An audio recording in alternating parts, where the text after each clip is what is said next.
नमस्कार दोस्तों, एक बार फिर से आप सभी का स्वागत है आपके अपने YouTube चैनल उज्जवल क्लासेज में। आप हैं विजय मारवाल के साथ और हम पढ़ रहे थे अपना टॉपिक टेंस। टेंस के अंदर हम बिगिन कर चुके थे कि प्रेजेंट इंडेफिनिट टेंस के अंदर आने वाला प्रथम सेंटेंस जिसका नाम था अफर्मेटिव।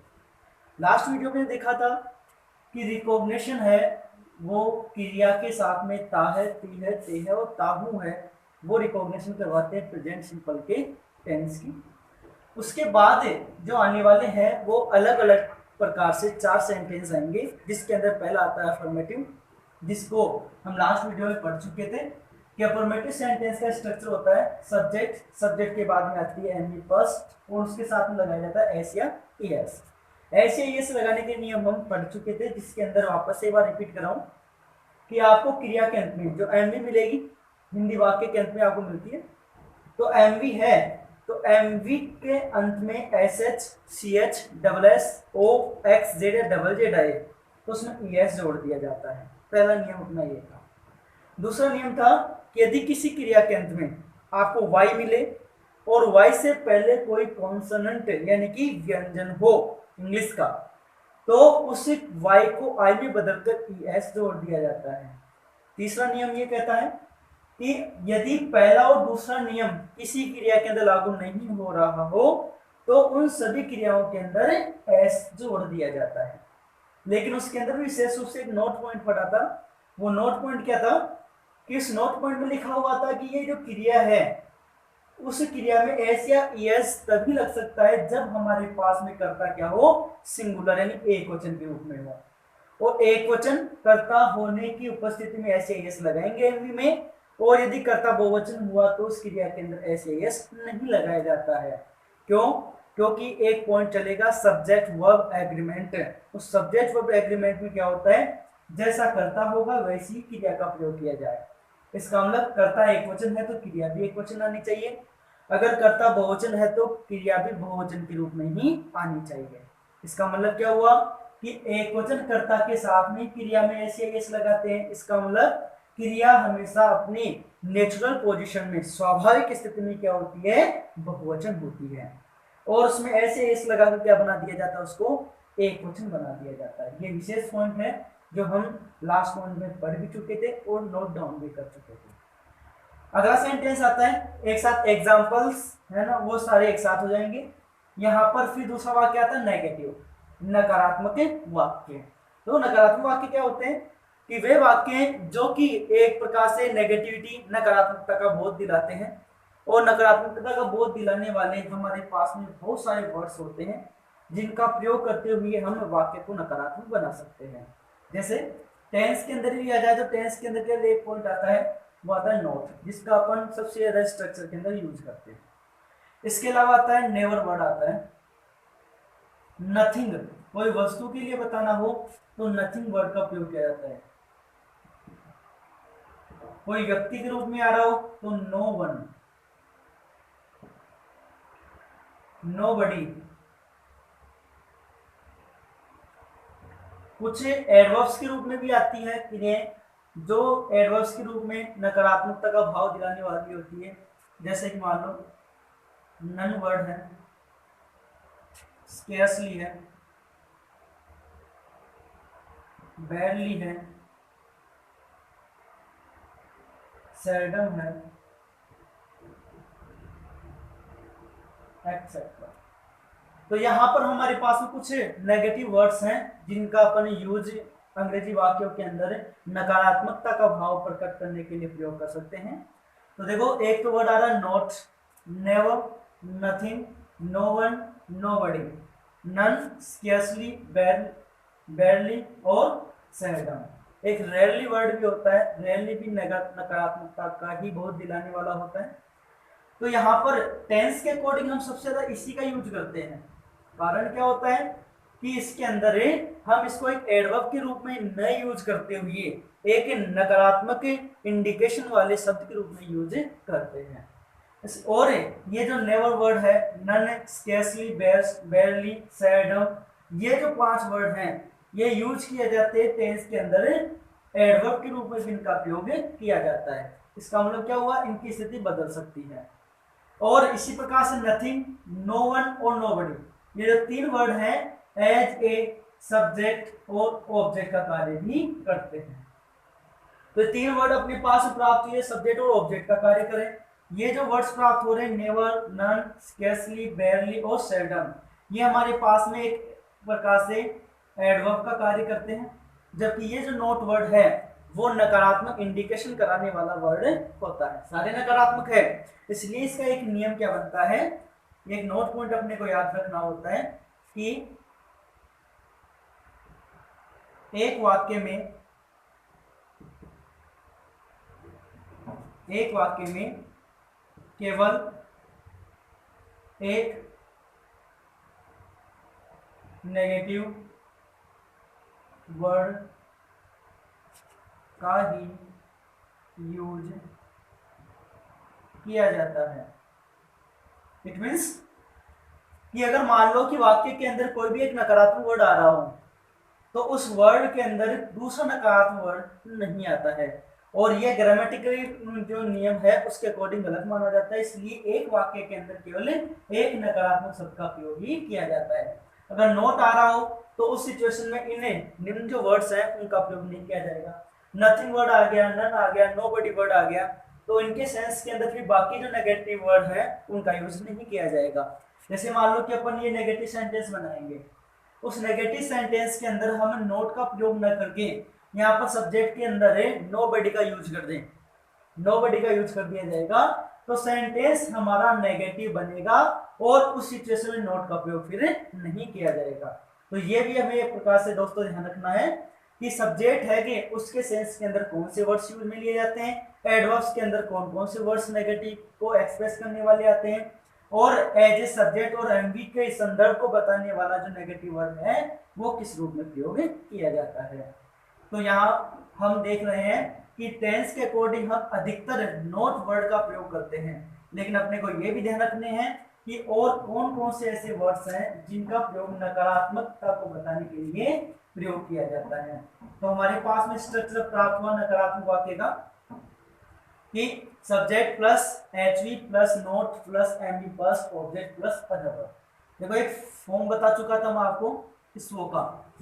अब इस सी और ए को थोड़ी देर के लिए हाइड कर देते हैं, इसको पार्ट ऑफ स्पीच के अंदर पढ़ेंगे अपन। तो उसके बाद में अपने पास में जो फॉर्मूला बचा वो हुआ सब्जेक्ट प्लस वर्ब। वर्ब को दो भागों में बांट दिया हमने, एचवी प्लस एमवी के रूप में, और फिर क्या आ गया ऑब्जेक्ट प्लस अदर। बस एक नियम और याद रखना है कि यदि वाक्य नकारात्मक हो और नकारात्मक के रूप में हमें नोट का प्रयोग करना हो तो नोट की जो पोजीशन होगी वो नोट की पोजीशन कहाँ की जाएगी, एमवी से पूर्व। तो नोट का स्थान कहाँ होता है, एमवी से पूर्व का होता है। तो एमवी से पूर्व क्या लगा दिया जाएगा यहाँ पर, नोट। बस ये ध्यान रखना है। और इसके अंदर एक चीज नोट करने वाली बात यह है कि यहाँ पर एचवी का प्रयोग भी किया जाएगा। ऊपर वाला स्ट्रक्चर था, उस स्ट्रक्चर के बाद हमारे पास में नेगेटिव का ये स्ट्रक्चर प्राप्त होता है। इसके अंदर कौन कौन से पॉइंट अलग आ रहे हैं उनको देख लेते हैं। सब्जेक्ट की पहचान हम आराम से सेंटेंस के अंदर कर सकते हैं। एचवी आ रही है, वो दो भागों में आ रहे हैं अपने पास में, डू और डच। डू और डच का प्रयोग देखो कैसे करते हैं। सब्जेक्ट के अकॉर्डिंग हमेशा एचवी का प्रयोग होता है। जैसा सब्जेक्ट अपने पास में होगा वैसी एचवी का प्रयोग किया जाएगा। क्यों? क्योंकि एक वचन करता है तो एक वचन करता है वो एक वचन क्रिया के साथ प्रयोग होता है, और बहुवचन करता है उसके साथ आने वाली क्रिया भी बहुवचन के रूप में आएगी। तो हमारे पास में दो क्रिया है, डू और डच। अब एक छोटा सा नियम देखते हैं अपन कि फॉर्मल रूप से इसको एक एज ए डू वाली क्रिया ही मान लेते हैं, डच को उठा देते हैं, डू वाली क्रिया मान लेते हैं। तो हमारा नियम क्या था कि कर्ता एक वचन होगा तो ये एक वचन क्रिया का प्रयोग होगा, और कर्ता बहुवचन होगा तो क्रिया भी बहुवचन होगी। कर्ता एक वचन है तो क्रिया में क्या लगा दिया जाता है, एस या ईएस का प्रयोग कर दिया जाता है। अब होप दैट इसको अपन एज ए एम मान लेते हैं। तो हमारे पास में मान लो कि सब्जेक्ट एक वचन आ रहा था तो डू वाली क्रिया में क्या जोड़ देंगे अपन, ईएस जोड़ देंगे। और सब्जेक्ट मान लो कि बहुवचन आ रहा था हमारे पास में, यानी कि ये एक वचन हुआ, क्योंकि नोट पॉइंट में क्या पढ़ा था, कि कर्ता एक वचन हो तो ही क्रिया में क्या लगाया जाता है, एस या ईएस लगाया जाता है। कर्ता बहुवचन हो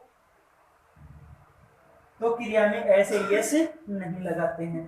तो देखो सब्जेक्ट हमारे पास में कैसा है, सिंगुलर, और क्रिया कैसी आ रही है, दोनों में ही डू मान लो। तो कर्ता एक वचन हमारे पास में तो क्रिया में क्या लगा देंगे, ईएस। कर्ता बहुवचन है तो क्रिया में किसी प्रकार से एस या ईएस का प्रयोग नहीं किया जाएगा। तो होप दैट ये आपको समझ में आ गया होगा कि डू का प्रयोग कौन से कर्ताओं के साथ में किया जाएगा और डज का प्रयोग कौन से कर्ताओं के साथ में होगा। जैसे यहाँ पर इसको डिस्क्राइब करें अपन, तो लास्ट वाले वीडियो में हमने ये भी देखा था कि एक वचन कर्ता कौन से होते हैं और बहुवचन कर्ता कौन से होते हैं। तो डू का प्रयोग कर रहे हैं तो डू का प्रयोग किसके साथ में होगा, प्लूरल सब्जेक्ट के साथ, प्लूरल सब्जेक्ट। प्लूरल सब्जेक्ट कौन कौन से होते हैं, लास्ट वाले वीडियो में देखा था, आई, वी, यू, दे और any plural name, any plural name, कोई बहुवचन नाम आपको दिया जाए तो उसके लिए प्रयोग होगा। डज का प्रयोग होगा वो होगा सिंगुलर सब्जेक्ट के साथ,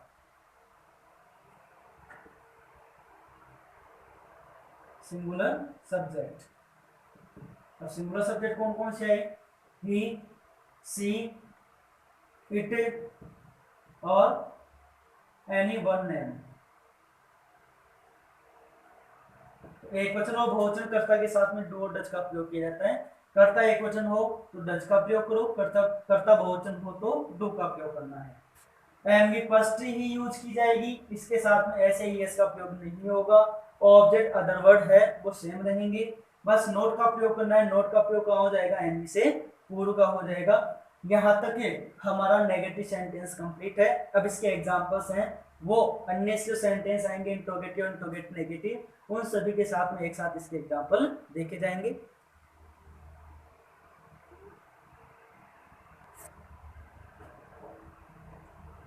अब देखते हैं अपना तीसरा सेंटेंस जिसका नाम है इंट्रोगेटिव सेंटेंस, प्रश्नवाचक वाक्य। अब प्रश्नवाचक वाक्य की विशेषता क्या होती है, यानी वे वाक्य जिनसे किसी प्रकार से प्रश्न पुटअप किया जाए इंट्रोगेटिव सेंटेंस कहलाता है। प्रश्नवाचक वाक्य हमारे द्वारा दो प्रकार से प्रयुक्त किए जाते हैं। एक वह वाक्य होता है जिनकी स्टार्टिंग हम एच से करते हैं और दूसरा वह वाक्य होता है जिनकी शुरुआत हमारे द्वारा WH वर्ड से की जाती है। अब अपने को ये देखना है कि एच से शुरुआत कब होती है और एनवी से शुरुआत कब होती है। बहुत ही नॉर्मल रूप से अपन देखते हैं इसको कि इसकी शुरुआत एच और WH वर्ड से कब करनी है। देखो अगर आपको बहुत ही सिंपल सी डेफिनेशन याद करनी है कि हिंदी वाक्य, पहले एच से स्टार्ट करें तो एच से स्टार्ट करने के लिए कौन सी परिभाषा याद करनी है कि हिंदी वाक्य की शुरुआत, हिंदी वाक्य की शुरुआत WH वर्ड, और वो भी क्या, व्हाट मीन्स क्या।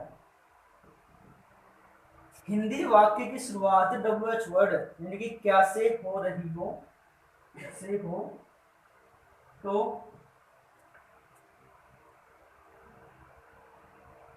उसकी अंग्रेजी बनाते समय वाक्य की शुरुआत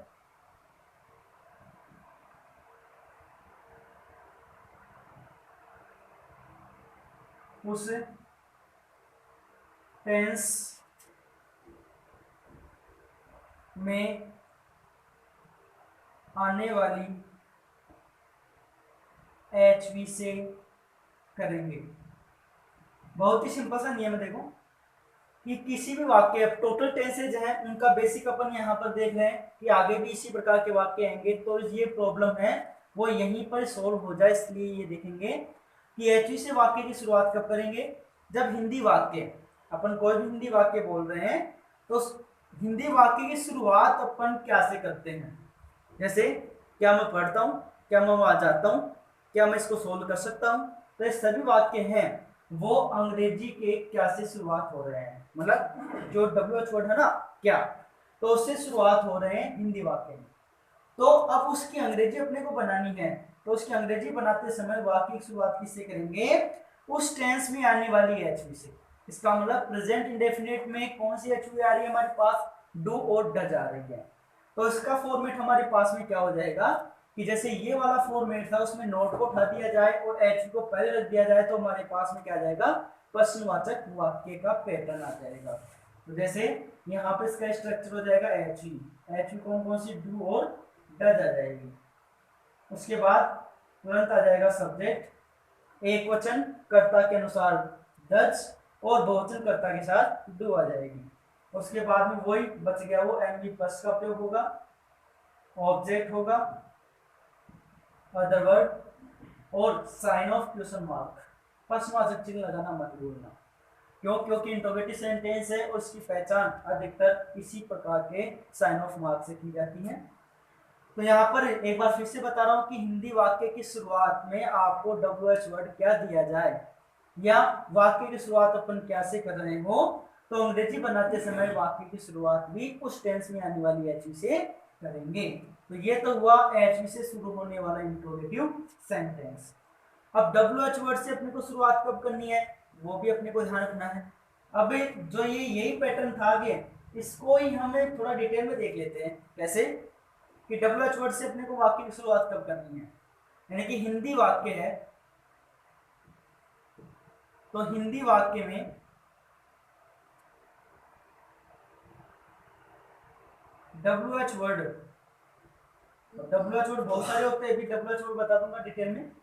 तो हिंदी वाक्य में WH वर्ड वाक्य के